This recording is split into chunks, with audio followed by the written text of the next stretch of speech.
এইটা আজকে আপনারা আসতে পারছেন, কিন্তু প্রীতম বা যারা গত বছর পর্যন্ত যারা আসতে চাইতো তাদেরকে লুকিয়ে আসতে হতো, বাধা দেওয়া হতো, আসতে দেওয়া হতো না। এই বিষয়টা তো পার্টিকুলার তুমি স্পেসিফিক শ্যামপুকুর বিধানসভা কেন্দ্রের প্রাক্তন বিধায়িকা, তিনি এই বাড়ি এবং এই অনুষ্ঠানটিকে নিজের পুষ্টি করে আমার একটু অবাকই লাগে যে মানে কক্ষিগত করা একটা সরকার, সে যে সরকারই হোক,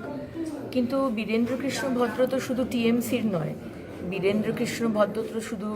শ্যামপুকুরের বিধায়িকার নয় বা আমাদের এক্স মুখ্যমন্ত্রীর নয়, মানে আপামর বাঙালির আবেগ তার সাথে জড়িয়ে আছে। তার চণ্ডীপাঠ, তার মহালয়ের যে দিনটার জন্য আমরা সারা বছর অপেক্ষা করি, সেইখানে রাজনীতি টেনে আনা, ঢুকতে দেব না, ও আসবে না, ও মালা দেবে না,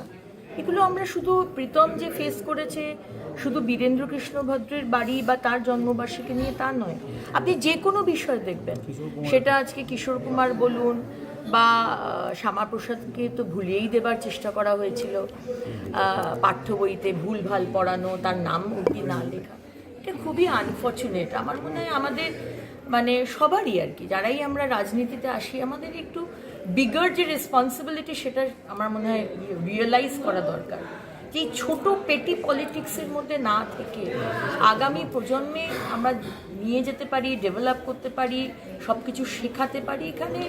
বীরেন্দ্রকৃষ্ণ ভদ্র শুধু টিএমসির বা শুধু বিজেপির বা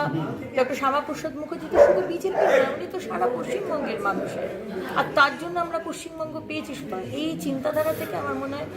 যারাই রাজনীতিতে আসেন মনটা একটু বড় করে। অগ্নিবীর ব্লাড নিয়ে বলতে গেলে তিনটি প্রস্তাব আমি চাই, আমি মাননীয় মুখ্যমন্ত্রীর কাছে আমার এই চাহিদাটা রাখবো পরিবারের তরফ থেকে, যে এই বাড়িটি যেখানে বীরেন্দ্রকৃষ্ণ ভদ্র জন্মেছিলেন এবং আজকে আমরা 122তম জন্মবার্ষিকী পালন করছি, এই বাড়িটিকে হেরিটেজ ঘোষণা করা হবে। দ্বিতীয় যেটা পরিবারের তরফ থেকে রাখা হয়েছে, যে শ্যামবাজার মেট্রো স্টেশনকে যদি তার নামে নামাঙ্কিত করা যায়, এবং আরেকটি থার্ড হচ্ছে আকাশবাণী, যেখান থেকে উনি এই আমাদের যে মহালয়ে আমরা শুনি চণ্ডীপাঠ, গান, সঙ্গীত, আবৃত্তি,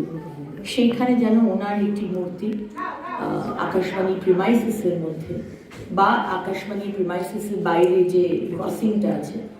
আকাশবাণীর সামনে, কারণ তার জীবন আকাশবাণীর সাথে ওতপ্রোতভাবে জড়িত ছিল, সেখানে যদি একটি মূর্তি বসানো যায়। এই তিনটেই আমি মাননীয় মুখ্যমন্ত্রীকে জানাবো এবং আশা রাখছি।